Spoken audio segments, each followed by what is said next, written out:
Yankee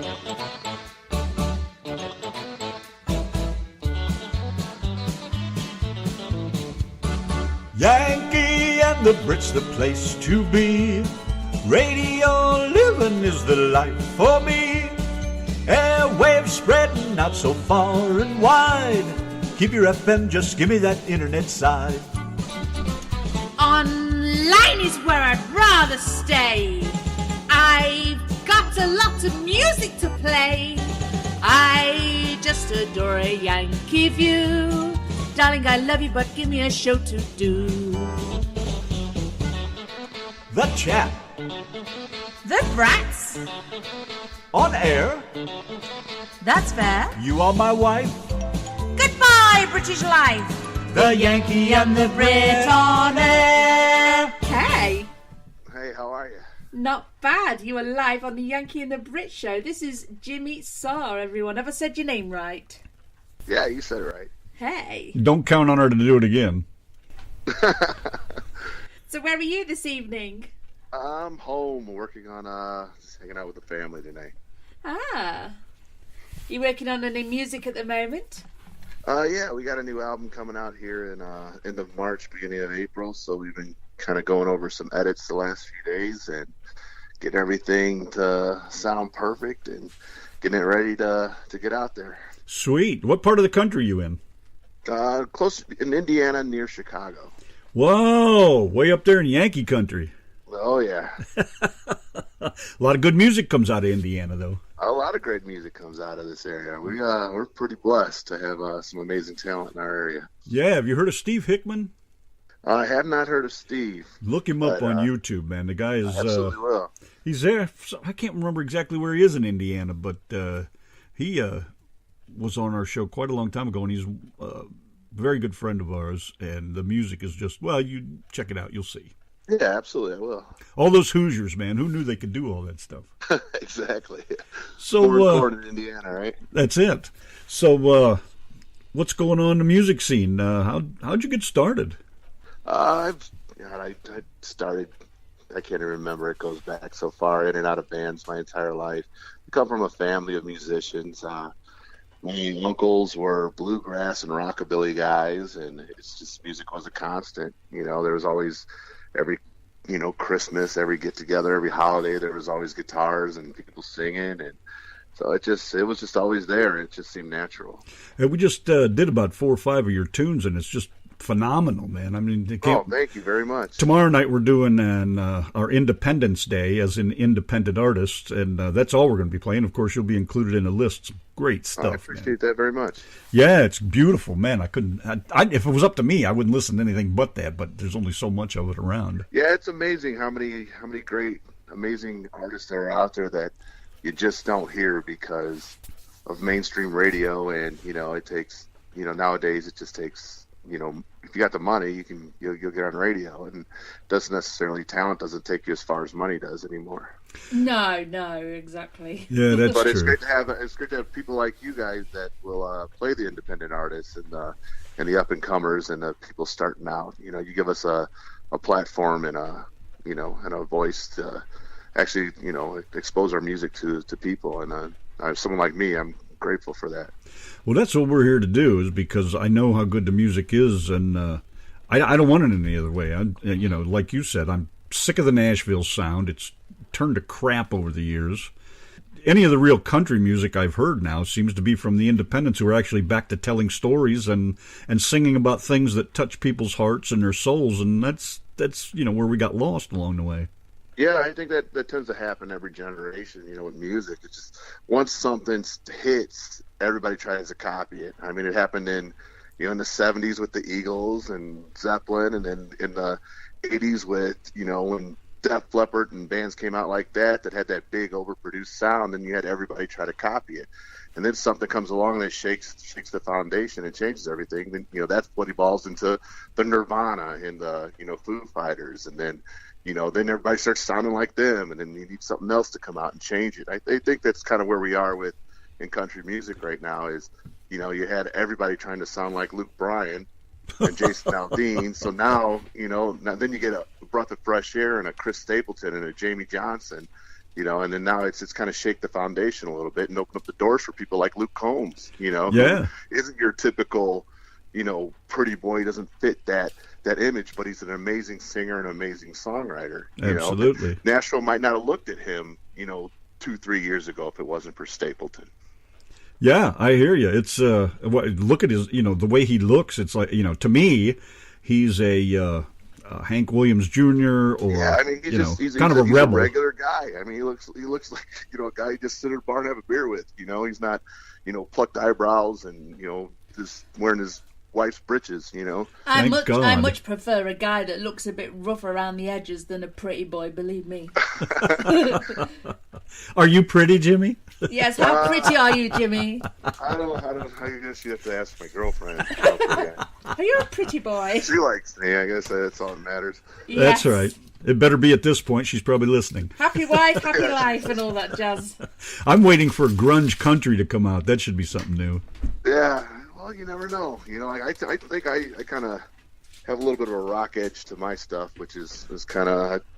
I used to fight it, but now I just kind of embraced it. So I'm just going with it. I don't think I fall directly in the line of what they consider contemporary country, but you definitely hear that I have a rock and roll background in my music. Right. Which, like I said at the beginning, I tried to shy away from but now I've just, I think that's what draws people to me is the fact that I don't sound like everybody else on the radio.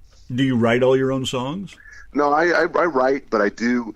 I was told long time ago, if a good song comes across your plate, you snatch it up, and I've been, I've had some amazing people, and Nashville's full of the best songwriters out there. And if someone pitches you a song and it's good, you cut it. It's simple as that. I mean, I do tend to try to write a lot of my stuff, but like I said, if it's a great song, I'm not going to turn it down. Now let's talk about music for a minute. Now, where does the music come from? I mean, when you go into the studio and you're working with people now, and I guess first, do you have your own band? Yes, I do have my own band. I'd say my live band is Jack Adams on guitar, Sean Michael Farrow on bass, Craig Cutler on drums, and Steve Termini on lead guitar. The guys, when I went to the studio, however, I used Nashville studio musicians to record. So now when you go to do the music, where does that come from? Is that a matter of sitting down with even your own band and saying, here's what I'm looking for? What do you think we can do with this? My writing partner is a friend, a long-time childhood friend, and we've been friends for 20-something, probably 30 years now. But his name is Rick Michael, and what I'll do is I'll come to him with an idea, and we'll sit down and we'll basically demo it basically in our house, with Pro Tools, and then we take it down there, and then you basically have everything set, and then you let these guys put their own little flair to it. You have the structure of the song, down, and then you just add to it, embellish it. You allow people to put their own creative stamp on something, which is kind of cool. But in all in mind, you kind of know how you want it to sound. But it's great to let these guys kind of uncage them and let them do what they want. I think you get the best sound out of that. Kind of take your idea and expand on it. Yeah, let them do what they do. Exactly. Yeah, it's just very interesting how a song comes together when you go into the background and look at it. Now, I didn't notice if you had any backup singers or anything. Do you use any backup singers other than the band? Everybody in my band can sing. I mean, I got every guy in my band could be a lead singer. Yeah, it's amazing. So when we hit the stage, we can reproduce these harmonies, these studio tracks, almost perfect. So do you, when you run your song through the first time or first few times you're getting ideas, now does it just pop into your head? Okay, guys, I'd like to hear you do a ooh right here or something, or how do you add those vocals, those backup vocals in there? Normally, I mean, most guys that. You kind of just figure if you want a big chorus, usually it's the choruses that have, the big sound. That's where you want your background vocals. And so a lot of guys, we'll decide how much is the right amount. It's just trial and error, I guess you could say. You try it with a big sound, everybody's singing, and then they cut it back and say, okay, it just needs one vocal on this. Maybe it just needs a fifth and a third harmony. You kind of just try it out until you see what fits and what works. Just a lot of trial and error then. Yeah, exactly. I think it's cool. I just love to watch. I watch a lot of videos of in-studio musicians because I like to watch them just work out the problems. You know, there's not as many videos that actually show somebody sitting down and working through a song. It's usually, you know, they already have everything in place and they're just running through it a few times. But Right, yeah, no one realizes how many hours go into the actual creative process. yeah, exactly. That's what I'm getting at. I'd love to see more stuff like that. Yeah, maybe it's something we might even do someday. You know, we do a lot of. Actually, we're going to get better at it. At the beginning, we did a lot of YouTube and behind the scenes things, and now we shied away from it for the last couple of years because we've been so busy with performing and everything else that's been on our plate lately, and which is it's a good busy, you know. But I think we may try to do some more behind the scenes stuff again. Have you been out? I mean, do you open for anybody or just for yourself? The last national we opened for was Montgomery Gentry. Right, we did I think it was 2 shows before Troy passed away, which was you know, kind of a real, you know, heartbreaking thing. Yeah. You know, to meet them and, you know, have such a great experience with these guys and share the stage with them, and then 2 weeks later, you know, you hear of that tragedy. Yeah, I think that's pretty cool, though, if you're opening up for people. How long have you been, how old were you when you picked up your first guitar or however you started? Oh, God, I got into performing music. I mean, they have video. My family has video of me at 9 years old running up and down stage singing Johnny Be Good. It's always been there. I never thought I would. I mean, I had started probably my first band in high school, never really took it seriously. It was just, I just loved music and just wanted to do stuff. And then, you know, it just was off and on for so many years, and I took it serious. I tried to put an album out back in 2009, had some interest with the label, and it kind of fell through, and then gave it up, and then went back to, I guess I got the itch again in 2012 is when I decided to start going country, start putting a country record together. When you started practicing your Johnny Be Good, did you practice on doing your duck walk too? I actually, I used to love Elvis as a kid. So I used to, as like 3 and 4 years old, when Elvis would come, Elvis and Bowie were like the ones that kind of, I always wanted to be like that. And I don't know what it was about Bowie, it just drew me in. I think it was the extravagant looks, you know, the Ziggy Stardust and right. The hair and the makeup, and it was just like, you know, it was just the spectacle of the music. It wasn't just a great music. It was, you know, this guy is just cool, you know. And then from there, it went to Prince, and I was a huge Prince fan. Ugh. And again, I think that was part of it too, is you know, that the spectacle of it, the performance, and then like I said, from there it went from to rock into like Def Leppard and, you know, Bon Jovi and Metallica, and, you know, but the constant with me was always the country. You know, I grew up in a household that was, you know, my grandmother played Conway Twitty every day. You know, she had a picture of Conway Twitty on her wall, you know, with our family pictures and a picture of Conway Twitty up there, you know.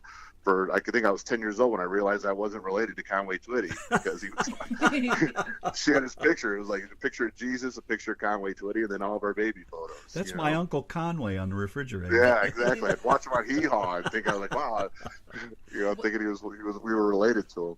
When did you realize, or where was the point where you pretty much were headed in the country direction? Like I said, country was always there. Even when my rock bands, I think it was, honestly, it was artists like Big and Rich and Brantley Gilbert that I started really getting into and listening to. I'm like, man, this is a rock song, you know. And I would incorporate a couple of these songs into our sets when we would play out. They'd get such a great response. So now I'm like, all right, well, let's go look for some more of those. And, you know, then you're throwing in, you know, what went from 2 country songs a night went to a set, to a whole set of country, and then finally I just decided this is what I want to do. I'm having more fun playing this stuff than I am singing "Pour Some Sugar on Me" and Jesse's Girl, you know. It sounds to me more like you like the upbeat kind of stuff. I do, but I'm a huge ballad guy. I love ballads. I'm always drawn in by a ballad. But the upbeat stuff gets people dancing, but the ballads are what, you know, touches the soul. Yeah, but you know, drunks have to dance. Oh yeah, that's exactly it. You play too many sad songs, you got everybody picking up their cell phones and calling people they don't want to call.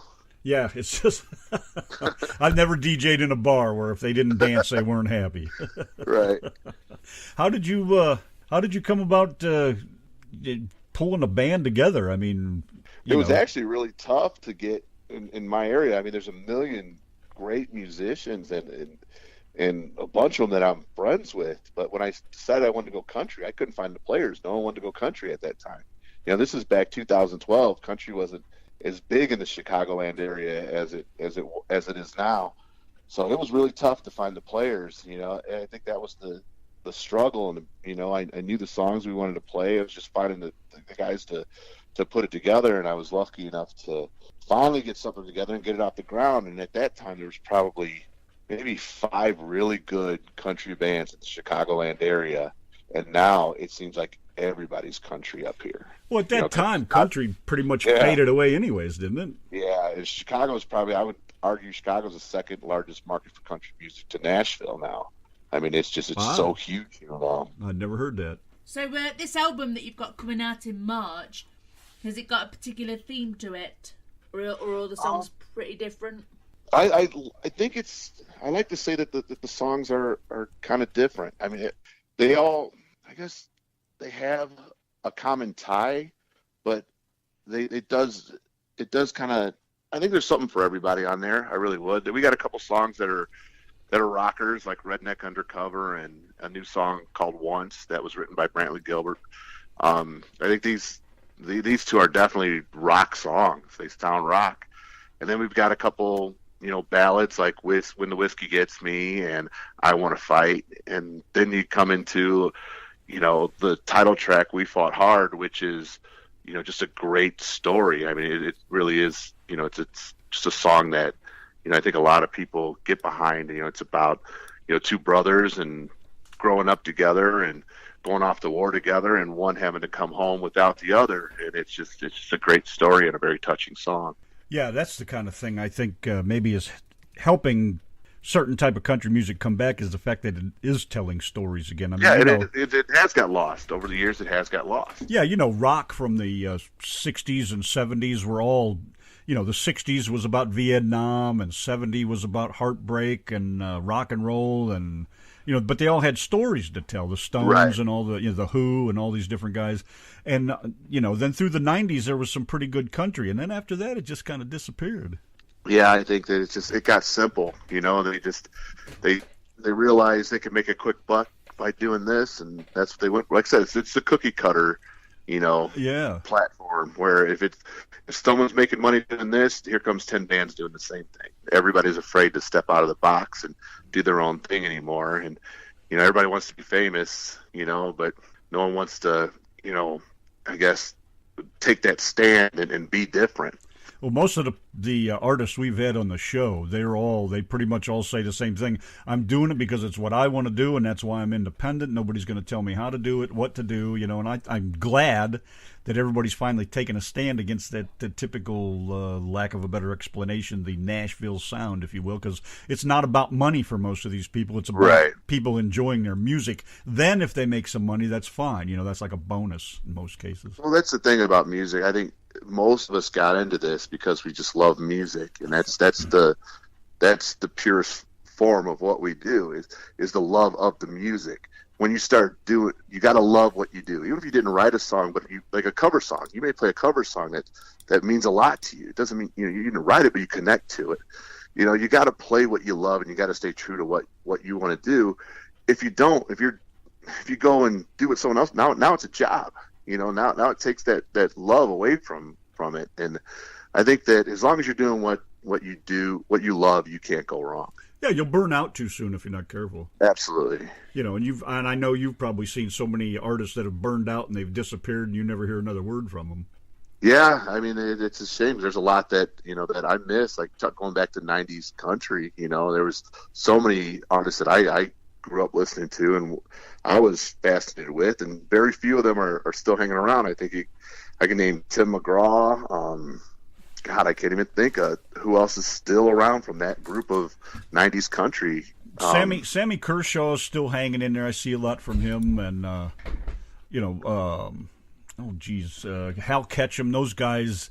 Right. You know, I they're love around. all those guys. They're Right. around, but they're Alan not. Ray. I mean, all these. I mean, I consider Shenandoah, Little Texas, all these Yeah. bands that and country artists that came out in the '90s that, and they probably are still making music. But the problem is that mainstream radio is not playing them.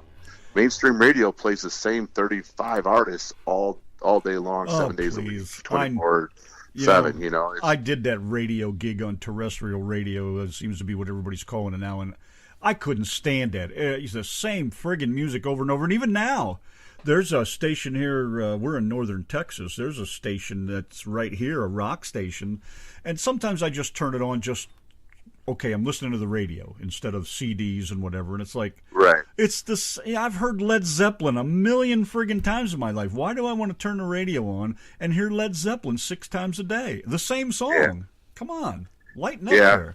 that's the problem right now. And I don't know. It takes thank God there's great guys like you guys and other independent radio now that can put other music out there. We have a great I mean, nowadays being an artist and a musician, it's we have a lot of, I guess I'd say, luxuries to have people like you guys out there to play our music, and we can get our music to different people. Before, you just had to travel and play shows for no money and hand out CDs to get your stuff out there. Yeah, now we've got exactly. the internet, we've got, like I said, independent radio shows and YouTube, Facebook, the list is endless now. Facebook, Spotify, all these, it's free stuff, but at least you can get heard. Do you do any live Facebook at all? We've been kicking around the idea that we've been so busy this last few months with getting the album done, but I think we are going to start doing, maybe a once a month thing. I don't think we'll do a weekly thing like a lot of my friends. I have good friends that do a weekly show. Brothers Virginia, they're great friends of mine, and they do a weekly show, and I try to catch that on Facebook, and they're very successful. I mean, I think they've had 1 million listeners. I actually tune into their stuff up to date. Wow. And growing. They're awesome, but I don't think I got the time to do it once a week. I could probably do it once a month, which I think we may start doing here real soon. So you think there's some value to the Facebook Live then? I think there's a lot of value to it. I think any platform you can use as an artist to get your music heard is valuable. But like you said, don't overdo it. Oh, well, I don't think you got to do something different. You can't. Yeah, you've got to have new material Exactly. very often, because otherwise Right. people will just get bored. You go of the on same every stuff. you go on every week and do the same sing the same 5 songs to people. They're going to stop listening, And I think you got to keep it fresh if you're going to do it every week. And that's one thing, like I said, that Brother Virginia does. Every week it's they play different songs. They've probably got a 500 song catalog between those guys, and they can do that. I'd hate to go out there. I can't go out there and sing "When the Whiskey Gets Me" over and over every week. People are going to get tired of it. They're not going to come out to the shows and see us. Yeah, well, you get back to like radio is, the same songs over and over and over. And, Right. And I think the majority of people just can't tolerate that. I don't know who listens to regular radio anymore. I don't understand why they would, but I don't. Every once in a while, what's crazy? I was just telling like a buddy of mine the other day that I remember being a kid and working with my uncle and driving around, and he'd listen to talk radio, and I was like, "How do you listen to talk radio?" And now that's what I listen to when I'm driving. I listen to talk radio. It's crazy. You just get burnt out. You get tired of hearing the same song, the same 5 songs over and over again all day long. Doesn't That's matter which it. station you flip to, you're going to hear. And it's terrible too, because when you really do like a song, they burn you out on it. And that's a bad thing too. well, I excuse me, I understand where you're going with that, but I also kind of like it to a point because it'll get me hooked on a song. But now with technology like it is, I can go to YouTube and I'll play a Right. song over and over and over until I learn Right. the words to it and I can sing Right. along with it. So it's kind of good if you're really into music. But I think people that just like music to listen to music is not the same. I don't know how to explain it, but you know, to hear it over and over a few times is one thing. I can get hooked on it, but to hear it over and, you know, like I'm saying, I'm 59 years old and I'm still hearing Led Zeppelin songs on the radio that I heard in the 70s when I was smoking dope and getting out of high school. I mean, come on. Doesn't this ever change? It's not that I don't like the music, but I'm burned out on it. Let's move on, you know. And there's been many radio stations over the years that have tried to step outside the box and play stuff, you know, whole album sides or second and third cuts and things like that, and they don't succeed because nobody wants to hear that stuff. They're too hooked on the pop music, you know. Yeah, that's exactly it. Hey, do you play any other musical instruments? No, I'm just focusing on singing.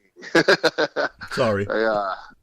I like to, like I said, I like to, when we perform, I like to put on a show, you know, and I'm kind of all over the place. I try to be the front man, you know, and interact with the crowd and you know, make it a show. You don't do that Dwight you don't do that Dwight Yoakam foot twist thing, do you? No, I don't do that so much.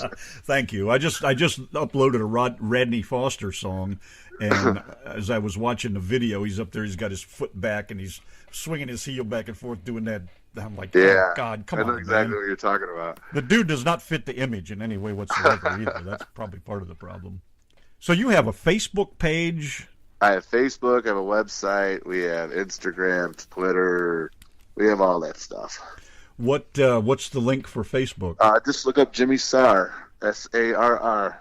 And your webpage? JimmySarr.com. Cool, that's easy enough. And do you have how many EPs or what do you call them? CDs, EPs, LPs? We put out an EP in 2016, and full-length album will be available. We're actually having a CD release party in Chicago on March 24th at Scooter's Roadhouse. The actual album will hit iTunes and Spotify and Amazon and all the digital. It'll on April 6th. Sweet. When that comes out, send us some music. Absolutely. I'll get you guys some stuff here real soon as the album gets done. Yeah, we don't plan on jumping away from independent artists anytime soon. That's amazing. Thank you for that. Are you kidding me? Like I said, if it's good, we're all about it. What's the name of your new album?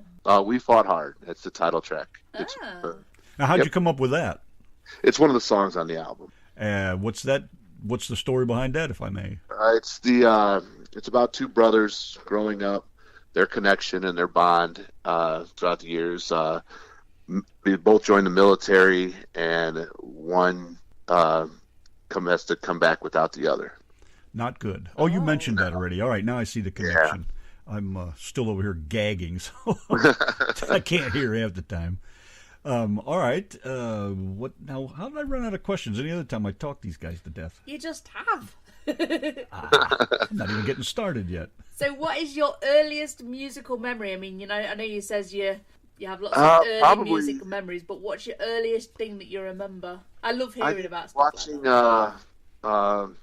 Probably watching Elvis as a kid on. Thank you very much. Just videos of him, and just like I said, it was just such a constant. Watching, mimicking him with a little plastic guitar when I was probably 3 or 4 years old. I think that's probably it right there. Could you imagine Bowie doing an Elvis imitation? that would be interesting. Yeah. Why do I imagine you running around the house in your underpants with a sweeping, That's pretty much what it was. brush and hair gel as Elvis quiz? They got pictures of it when I was a kid. Yeah. Hey! I wouldn't put this little plastic guitar down. His little Happy Days guitar, I think it was. Oh no! The original Fonz. That's beautiful. Yeah. You talking about your grandma used to listen to Conway and quite a bit of stuff. Did you hear Jim Reeves and all those other? Oh yeah, great Chris guys from back then? There was something about Chris Christopherson's voice. Like they said when I was little, and they'd put him on, I would just freeze. There's just something about his voice that just mesmerized me. So I was a huge fan of his as a kid. And then they got in the 80s it was Oak Ridge Boys, Alabama. Artists like that. And it just, like I said, it was always there. Country music was always a constant in my household growing up. Yeah, I think my mother's what started me on country music. Do you have any plans to travel with your band? Well, we're working out the details of all that now. For some reason, we've gotten huge exposure, and we've taken off in New Zealand. So they're trying to work out something for us to get out there. Wow. It's just logistically trying to make it happen. It's not a cheap trip. That's in the works. We're looking to do some big festivals this summer, and just kind of whatever pops up. We're ready for it. The main thing right now is just getting this album out, getting one of the songs to take off, and then that's what opens the doors. Could be a great vacation, if anything, or you could disguise it as a vacation. Yeah, we're excited. We're hoping it does happen. New Zealand's beautiful. Yeah, that'd be an awesome trip. So do you get nervous going on stage? Everybody always asks me that. No, I don't. I call it more excitement than nervous. There's nothing like it. I guess you can't. It's hard to explain to someone, but every musician I think can agree with me. When you step on a stage, there's nothing like it. Whether you're playing in front of 30 people or 3,000, it's just it's just seeing the faces and eyes on you, and it's just like I said. There's no feeling that can equal that, and it's hard to explain. It's hard to describe, but every other musician can relate to it. Are the girls throwing their panties at you yet? I haven't got that. No, not that. That's when you've reached the top, I think, isn't it? Yeah, I guess when you get sticky undies in your face. Right? That seems to be the case. I'm surprised Donna hasn't asked you that question and asked if they'd stuck to your guitar or anything. Those Brits, though, they're pretty crazy like that. Yeah, hopefully we'll see the UK someday. Yes, you must. Boy, that'd be a trip. I'd like to go there myself, but then I'd probably run into another Donna. I don't know if I could take another one. You would love it. Yeah, that's cool, man. That's all good stuff. So, have you jammed with anybody? I don't know what to call them. I mean, professionals, big name artists or anybody? We've been lucky to play with, like I said, we played with Big and Rich. We've played with Colt Ford, Montgomery Gentry. Now, are you talking about actually played with them or just opened? Oh no, performed with them. The shows. Yeah. No, I haven't had the luxury of actually sitting down with any of these guys and actually jamming or cranking out a tune together. Willie's liable to show up and blow your mind. Oh yeah, it'd be nice. Yeah. I've met a few people. I've got to hang out with them, but I've never started the creative process with any of them. Oh, I'm sure your time's coming. Any advice for your future self, when you're big and famous? Stay humble. I was always told, the asses you kick on the way up, you may have to kiss on the way down. So yes, sir. Yeah, don't forget those little people. Yeah, exactly. Kind of like my saying, don't burn those bridges because you may have to cross back over them. That's pretty slick. I don't have much else here, really. I mean, I don't, do you work a regular job or is it all music? I'm full time into this now. I've jumped in with both feet. What'd you do before this?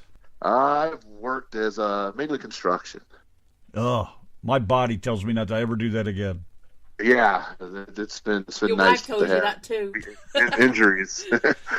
Oh, you wouldn't believe, man. My wrist, my legs, everything just aches. I got carpal tunnel from, I used to carry the biggest friggin' framing hammer you could buy, 28 pounds, I think, or something.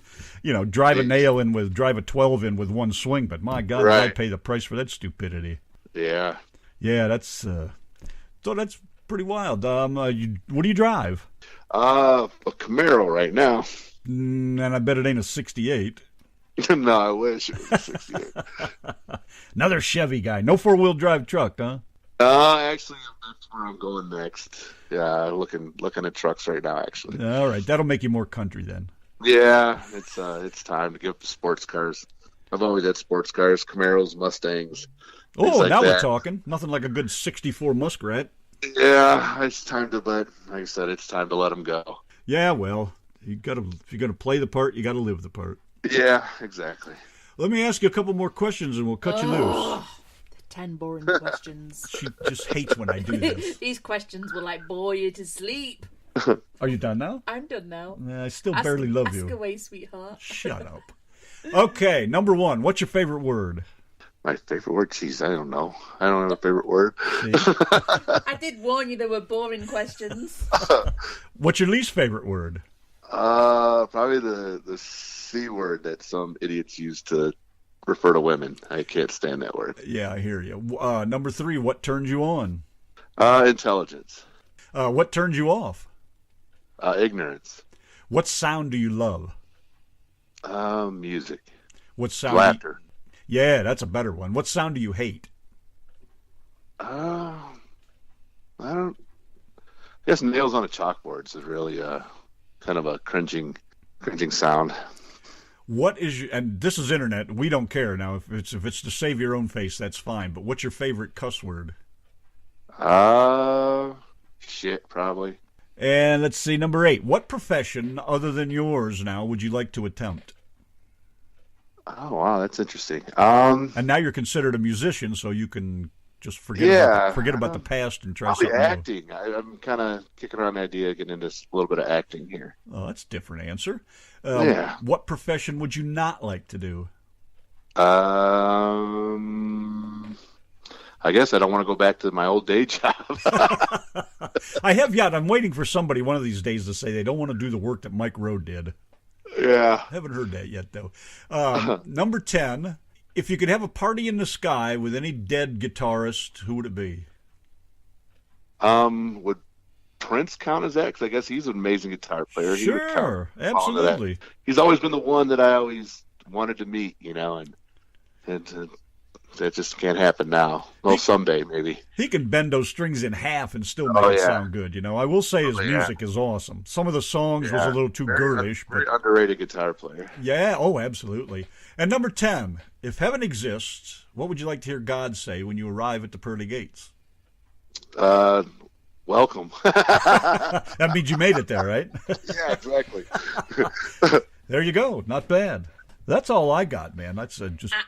Don't you go anywhere, comes the Mr. mouth. Jimmy Sarr. Tell us about Redneck Undercover. We've got it lined up to play. Tell us about it. It's just a fun. I think it's a song that kind of a lot of people can relate to. It's about being that white collar guy, during the week, and then when 5 o'clock comes, you can, put on your cowboy boots and a t-shirt and it's like kind of a Jekyll and Hyde kind of. Yeah. You're this guy when you have to be, but in reality, you're just a down-home good old boy. Have you heard the song Bubba Hyde? Yes, I know Bubba Hyde. There you go. Yeah. Except I hope you dance better than he does. Oh, yeah. Can you dance? I can cut some rugs. Oh. Cut some rugs. Those panties will start flying pretty soon. Yeah, there you go. All right, that's very cool, man. We don't get into the divorce, kids, wife crap. That's for magazines to talk about. Yeah, that's for me. We just want to know who you are and why you do what you do, and I think we got all the answers. I think it's great, man. And the music, like I said, you guys having me on, just kicks ass. It's beautiful stuff, and we got 2 or 3 more tunes we're going to throw out here right now. All right. Well, thank you very much, Mr. Sarr. Appreciate it. Good luck with the future. Much. Hope everything goes the way you want. All right, great. Let's talk soon. Okay, Yes. Thank you. Bye-bye. Bye-bye. All right, bye-bye. Jimmy Sarr and Redneck Undercover with the Yankee and the Brit and a country Saturday night.